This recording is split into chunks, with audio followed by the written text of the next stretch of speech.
The parable of the Good Samaritan, detailed in the Gospel of Luke chapter 10, verses 25 to 37, is a story rich in nuances and moral depth that Jesus uses to impart a transcendental lesson on love and compassion towards others, regardless of their backgrounds or circumstances.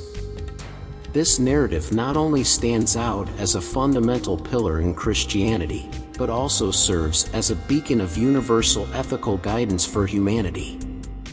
The story begins with a dialogue between Jesus and an expert in the law who, cunningly, seeks to test Jesus by asking him how to achieve eternal life. Jesus, in his wisdom, directs him to the essence of Moses' law, implying that the path to eternal life lies in loving God with all one's heart, soul, strength, and mind, and loving one's neighbor as oneself, as cited in Luke 10:27. Love the Lord your God with all your heart, with all your soul, with all your strength, and with all your mind, and your neighbor as yourself.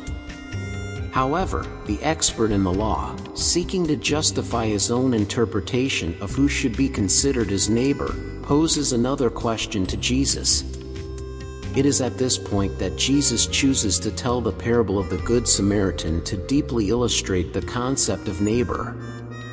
In this story, a man is traveling from Jerusalem to Jericho, a route known for being particularly dangerous due to bandits. This man falls victim to a violent assault. He is beaten, robbed, and left on the verge of death. As he lies injured, three individuals separately pass by the road: a priest, a Levite, and a Samaritan. The priest and the Levite, both with roles of relevance and respect within the religious community of the time, see the injured man but choose not to stop, avoiding any interaction and assistance. Their actions can be interpreted through the prism of the cultural and religious norms that govern society at that time, where the impurity associated with blood or corpses was a matter of considerable importance. However, these justifications fade in the face of the central message of the parable, which criticizes their lack of compassion and mercy towards someone in need. Contrary to expectations, it is a Samaritan, belonging to a group despised and often in conflict with the Jews, who stops to help. The Samaritans, viewed with suspicion and sometimes disdain by many in the Jewish society of that time, were unlikely heroes in any story aimed at a Jewish audience. Yet, this Samaritan, moved by profound compassion, not only treats the man's wounds with oil and wine, bandaging them, but also transports him on his own mount to an inn, where he continues to care for him. Moreover, the Samaritan promises the innkeeper to cover all necessary expenses for the man's recovery, offering to pay any additional costs upon his return. This act of selfless kindness and care is presented by Jesus as the true example of how to love one's neighbor. Jesus concludes the parable with a question directed at the expert in the law, questioning who among the three, the priest, the Levite, or the Samaritan, acted as a neighbor to the injured man. The answer is clear: the Samaritan. Jesus then instructs the expert in the law, and all of us by extension, go and do likewise. This narrative calls us to reflect on our own actions and prejudices.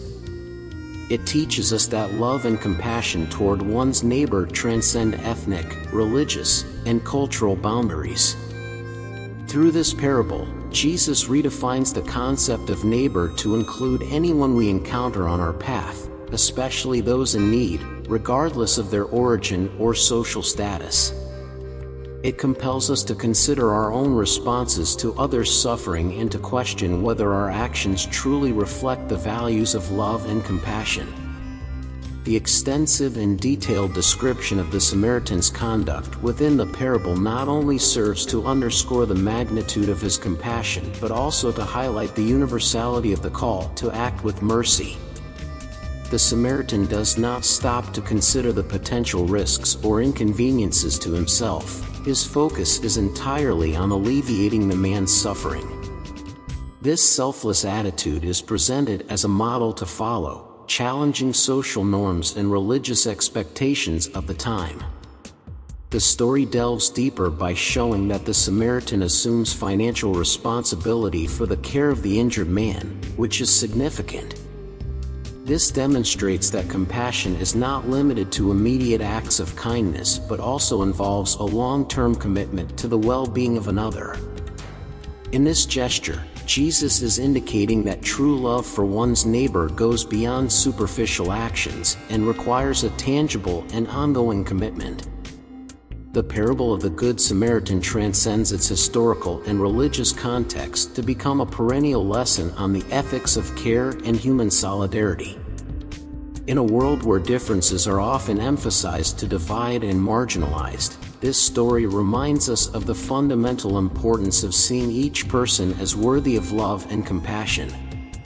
It invites us to ask ourselves how we can, individually and collectively, embody these principles in our daily lives. Furthermore, the parable has implications that go beyond individual aid to those in need. It can also be interpreted as a call to question and transform the social and economic structures that perpetuate inequality and injustice. In this sense, the story is radically subversive, challenging listeners and readers to reconsider who their neighbors are and how they are called to serve and love them. Finally, the parable of the Good Samaritan teaches us about the nature of God and His love for humanity. By presenting the Samaritan, a member of a marginalized and despised group, as the true hero of the story, Jesus is emphasizing that no one is beyond the reach of divine compassion. In this way, the parable not only instructs on how we should treat others, but also offers a glimpse into the heart of God, a love that is unconditional, without barriers, and endless.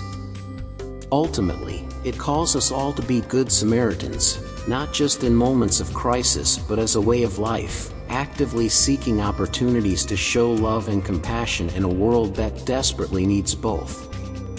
And so we reach the end of this presentation. Thank you for being part of our channel, a space where we seek to share divine wisdom and reflections on faith. I send you a warm greeting and a strong hug.